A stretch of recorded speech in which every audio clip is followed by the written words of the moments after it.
안녕하세요. 앤손입니다.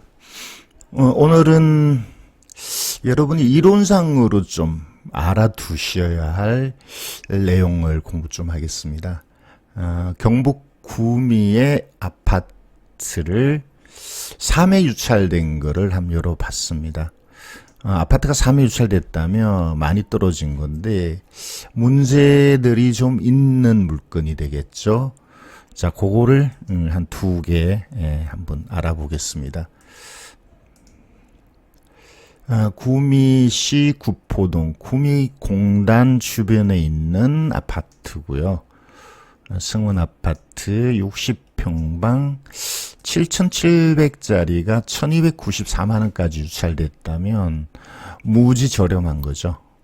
그런데 이거는 낙찰 받으면 안 되는 물건입니다. 자, 왜 그런지 그 위험성을 좀 말씀드리고 싶었어요. 오늘은 이 물건 자체에 대해서는 따로 말씀드리지 않겠습니다. 자, 여기 세입자가 전입돼 있고 또 같은 이름의 세입자가 전세권을 설정했는데 이제 보통 임차인들이 임대차 계약을 하고 자기 권리를 보호받는 방법은 보통 2가지죠. 주택임대차보호법에 의해서 보호받는 방법. 주임법에 의해서 보호받으려면 전입하고 확정을 받아둬야 되겠죠. 매우 중요합니다. 그리고 전입이 어려운 사람은 또 전세권을 설정하기도 합니다. 이거는 민법으로 보호되는 건데 전세권을 설정하면 지금 여기 보이는 것처럼 등기부상 순수에서 보호를 받는데 이렇게 전세권을 설정하는 사람은 주택임대차보호법에 의한 보호도 같이 받습니다. 그러니까 김 씨가 9천만 원이라는 돈을 집주인에게 줬지만 한 번 준 거죠. 따로따로 2번을 준 건 아닌데 임차인으로서도 9천만 원을 주장할 수 있고 전세권으로도 9천만 원을 주장할 수 있는데 어쨌든 이 9천만 원이 회수되면 더 이상 이 2개의 권리를 주장할 수 없는 상황이 되겠죠. 근데 이 물건이 왜 이렇게 가격이 많이 떨어졌냐면요. 일단 임차인으로서 이 보호를 받으려면 보통은 예를 들어서 계약 기간이 만료가 됐는데 집주인이 돈을 돌려주지 못한다 그러면 소송을 제기해야 됩니다. 임차보증금 반환 청구 소송을 제기해서 승소 판결을 받으면 강제경매를 신청하고요. 아니면 2번째 방법은 전세 기간이 만료되면 집주인에게 돈을 청구를 하고 그 돈을 못 돌려받으면 바로 경매를 신청할 수 있습니다. 소송을 거치지 않죠. 이런 경매를 임의경매라고 하는데 보통 임의경매는 은행의 건저당이 대부분인데 지금 보는 것과 마찬가지로 전세권도 임의경매를 신청할 수 있습니다. 근데 이 김 씨가 왜 전세권에 의한 임의경매를 신청하지 않고 임차인으로서 소송을 제기해서 강제경매를 신청했냐. 여기 소송을 제기한 권리에 대한 기록이 여기는 나오지는 않네요. 자, 어쨌든 소송에서 이기고 강제경매를 신청한 이유가 뭐냐. 왜 임의경매를 신청 안 했냐 하면요. 이 전세권은 경매를 신청하면 민사집행법에는 배당 요구 하면이라고 되어 있습니다. 경매를 신청하는 것도 돈을 달라고 하는 거니까 배당 요구로 볼 수 있죠. 이 선순위 전세권이 배당 요구하면 이거는 낙찰되면 소멸된다라고 규정되어 있습니다. 그래서 전세권으로 임의경매를 신청하면 이 전세권은 이 9천을 다 돌려받든 못 받든 지워진다는 거죠. 전세권은.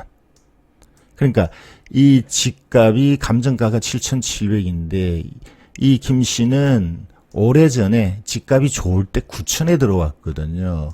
근데 구미라는 지역이 이 9천에 전세가 들어올 때 시세는 뭐 한 1억이나 1억 천 뭐 이렇게 했겠죠. 근데 이게 집값이 무지 많이 떨어져서 지금 대략적인 시세는 6천 정도 합니다. 거의 반토막 났는데, 그러니까 이 전세금 9천이 돌려받으려니까 이걸 집을 팔아서는 돌려줄 수가 없는 상황입니다. 이게 6천이면 5천 정도에 낙찰된다고 봤을 때, 만약에 전세권으로 경매를 신청하면 5천에 낙찰돼서 이 돈만 돌려받고 더 이상 권리를 주장할 수 없는 상황이 된다는 거죠. 그러니까 전세권에 의한 임의경매를 신청하지 않고 임차인으로서 권리를 주장해서 소송하고 강제경매를 신청한 겁니다. 자, 그래서 이 김 씨가 지금 배당받을 수 있는 권리는 뭐냐? 예, 이거는 배당받을 권리가 지금 배당 요구를 안 했으니까, 경매를 신청하지도 않았고 배당 요구를 안 했으니까 인수라고 표시되는 거죠. 그리고 이 임차인은 임차인으로서 권리를 보호받으려면 아까 제가 전입하고 확정을 받아야 된다라고 했는데, 이거는 전입하고 확정이 없는 임차인입니다. 그래서 소송을 해서 이겨서 배당받는, 그러니까 일반 채권자로서 배당받죠. 다른 권리가 없죠. 자기 권리밖에 없습니다. 그래서 이게 낙찰되면 이 강제경매 신청한 일반 채권으로 배당을 받는데 돈이 많이 모자라겠죠. 그 모자라는 돈을 결국 지워지지 않는 전세권으로 다 받을 때까지 점유하고 이걸 안 지워줄, 소멸되지 않게 해서 자기 권리를 계속 주장하겠다는 건데, 이제 이론상으로는 보호를 받게 돼 있습니다. 돈 다 받지 않으면 지워지지 않는데 실제 이게 낙찰이 되냐? 안 되죠. 이걸 얼마에 낙찰을 받든 임차인은 전세권에 의해서 9천을 다 받기 전에는 이 전세권이 안 지워지거든요.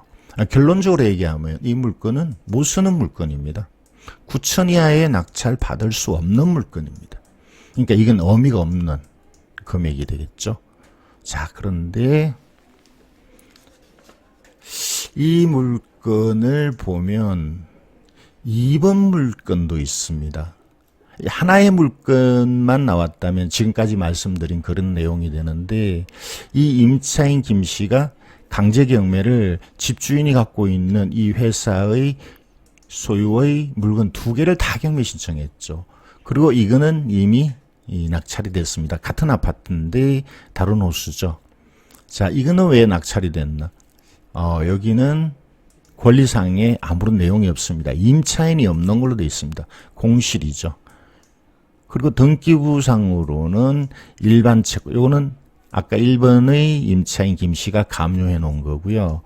또 다른 누군가가 아마 이 호수에 살던 사람이 아닐까. 그리고 이 김민철 씨는 여기서 살다가 주민등록 전입은 빼버리고 전세권도 설정 안 해놓고 그냥 이렇게 감유를 한 게 아닐까. 그래서 이 김 씨가 2번 물건도 같이 경매 신청했는데 이게 낙찰이 먼저 됐죠. 5,600에 됐네요. 5,600에 낙찰되면 이걸 어떻게 배당하나. 이 두 김 씨가 이 금액의 비율로 나눠 가져갑니다. 이 금액이 같으니까 결국은 50대 50 이렇게 가져가겠죠. 그러면 낙찰된 금액이 5,600이라면 김 씨가 2,800, 또 경매를 신청한 김 씨도 2,800을 배당받아 가겠죠. 이렇게 됩니다. 자, 요 내용이 있기 때문에 실제 이 1번에서는 이게 9천이 전부를 인수를 안 해도 된다는 거죠. 여기 하나의 물건만 나왔다면 결국 이 금액을 주지 않고는 이 아파트를 낙찰을 못 받는 게 되는데, 2번 물건에서 이미 2,800을 확보를 했거든요. 그렇다면 2,800을 뺀 6,200에 이 물건을 살 수 있다는 거죠. 그러니까 하나의 물건만 경매 나왔을 때와 지금 이렇게 2개가 나왔을 때는 이 배당의 내용을 정확하게 이해를 해야 결국 이 대항력 있는 또는 선순위의 전세권자에게 얼마를 줘야 된다라는 걸 계산할 수 있고, 그럼 6,200이면 내가 들어가겠다, 또는 그래도 비싸니까 들어가지 않겠다, 이런 결론을 내릴 수 있다는 거죠.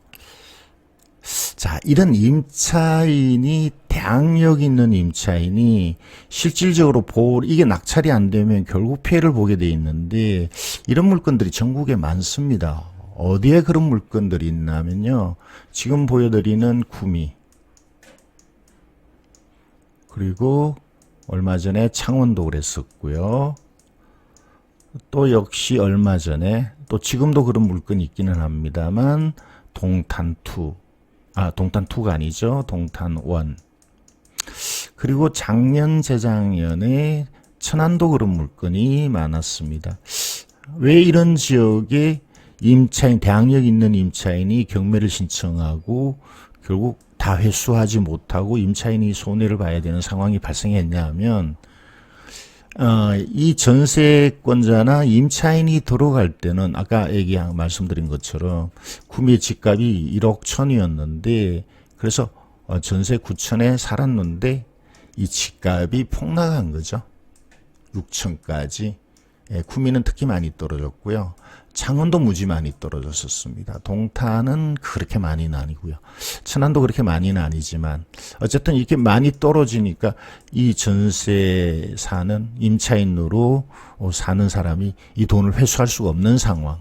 그래서 경매를 신청했는데, 경매를 신청한다고 한들 이 6천짜리가 얼마에 낙찰되겠습니까? 기껏 5천에 낙찰될 거죠.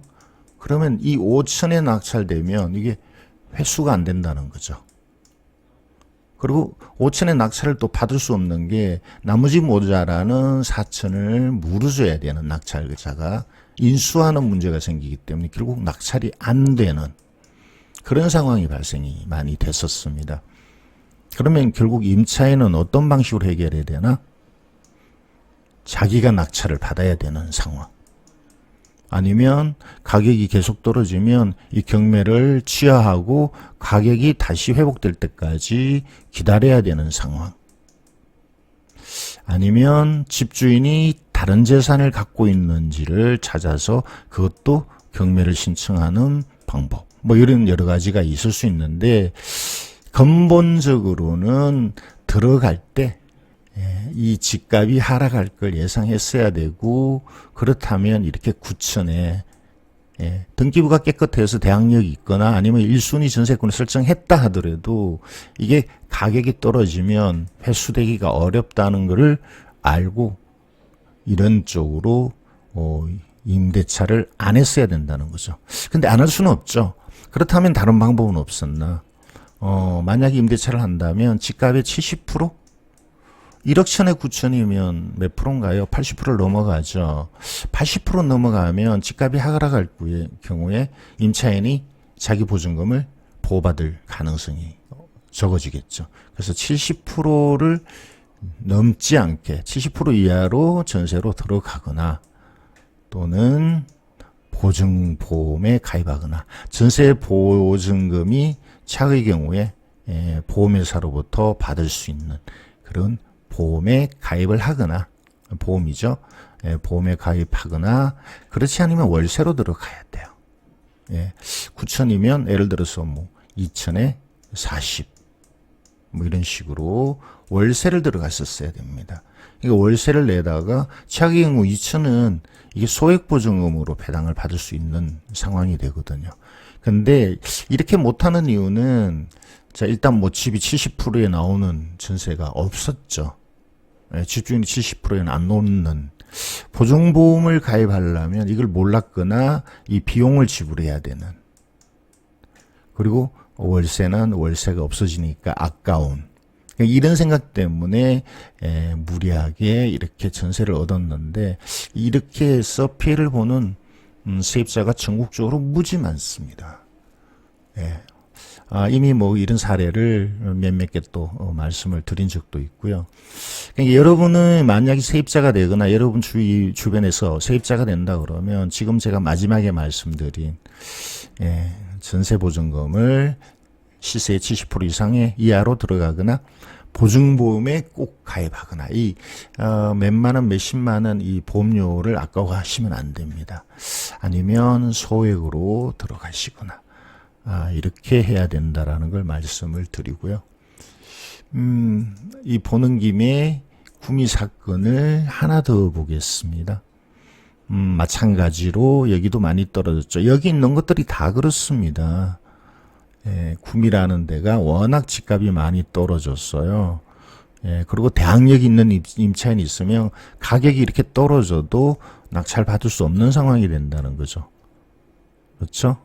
여기도 대항력이 있기 때문에 3천 이하로 살 수 없는 물건. 뭐 다른 것도 마찬가지입니다. 자, 이걸 볼까요? 구미시 옥계동 역시 구미공단 주변에 주거단지인데요. 가격이 많이 떨어졌죠. 6,100에서 2,090만 원까지 떨어졌습니다. 저렴한데 여기는 임차인이 보이지 않는 것처럼 나타나는데요. 잘 읽어봐야 돼요. 누군가가 살고 있다. 주인이 아닌 감유한 조씨가 살고 있다고 돼 있고요. 경매는 현대캐피탈이 했는데 현대캐피탈이 임차인이 아닙니다. 아닌데 이 내용을 좀 읽어보셔야 돼요. 어떤 내용이냐면 현대캐피탈이 임차보증금을 돌려달라고 경매를 신청했다는데 누구의 임차보증금이냐? 조씨의 임차보증금이죠. 다시 얘기하자면 임차인 조씨가 현대캐피탈에 빚을 진 거죠. 그래서 현대에서는 임차인이 집주인한테 돈 받을 게 있으니까 그 돈을 임차인을 대신해서 현대에서 받게 해달라고 경매를 신청한 그런 내용입니다. 자, 그러면 이 도로나지 않지만 대항력 있는 임차인이죠. 여기 실제 주민등록 열람을 보면 대항력 있는 임차인이거든요. 여기 볼까요? 여기 세대 열람 보면 이 조씨가成立된 게 나올 겁니다. 2015년 10월. 그죠? 그러니까 2015년 10월이면 대항력이 있는 거죠. 대항력 있는 임차인은 권리신고하지 않아도 됩니다. 특히 이 조씨 같은 경우는 자기 보증금이 경매당하는 상황이니까 굳이 권리신고할 이유가 없죠. 그럼에도 이 대항력 있는 임차인의 보증금은 전액 회수가 되지 않으면 낙찰자가 인수해야 된다라는 것. 그죠? 그래서 결론적으로 이 아파트도 9,500 이하의 낙찰 받을 수 없다는 거예요. 못 사는 물건이에요. 한마디로. 못 사는 물건입니다. 이게 어떻게 결론이 날까? 현대캐피탈에서 경매를 스톱할 가능성이 있다고 봐요. 예를 들어서 이게 1,000만 원까지 떨어지면 1,000만 원까지 떨어져도 아무도 낙찰 받지 않습니다. 어차피 모자라는 8,500을 물어줘야 되거든요. 이 집값이 지금 6천 정도밖에 안 하는데 누가 이렇게 사겠습니까? 그러니까 이거는 경매하다가 결국 취하를 해야 돼요. 취하를 하거나 정지가 되거나 정상적인 경매가 진행되지 않아야 된다라고 보는데 혹 모르죠. 지금 제가 말씀드린 이러한 사실을 모르는 누군가는 저렴하네? 그러고 낙찰 받을 수도 있는데 낙찰 받고 잘못 받은 거를 나중에 깨닫고 이 보증금 210만 원을 포기하면 좋은데 미납하면 좋은데 미납하지 않고 대금을 납부해버리면 이제 심각한 문제가 생기죠. 그러면 모자라는 돈을 다 물어줘야 되니까 이 미납하면 요것만 포기하면 되는데 납부하면 모자라는 돈을 다 물려줘야 돼요. 그래서 오늘 드리고 싶은 말씀이 뭐냐 하면 경매를 해서 돈을 벌고 싶다면 최소한의 이론 그 중에 가장 중요한 대항력 또는 권리를 인수하는 이런 기본적인 이론은 반드시 여러분이 공부를 하셔야 된다. 그렇지 않으면 그런 문제를 걸러줄 수 있는 누군가가 주변에 있어야 됩니다. 그래야 여러분이 실수하지 않습니다. 자, 이거 경매에서 뭐 1,000만 원 내지 2,000만 원 벌겠다고 여러분이 낙찰을 받을 수 있는데 1,000만 원, 2,000만 원이 아니고요. 수천만 원을 한 방에 까먹을 수도 있는 게 또 경매입니다. 경매는 많은 함정이 있습니다. 그런 함정을 여러분 스스로 그럴 자신이 없으면 멘토를 만드시는 게 안전한 경매를 할 수 있는 방법이라고 봅니다. 자, 오늘은 대항력 있는 임차인에 대해서 2개의 물건을 말씀드렸습니다. 지금까지 엔소니였습니다.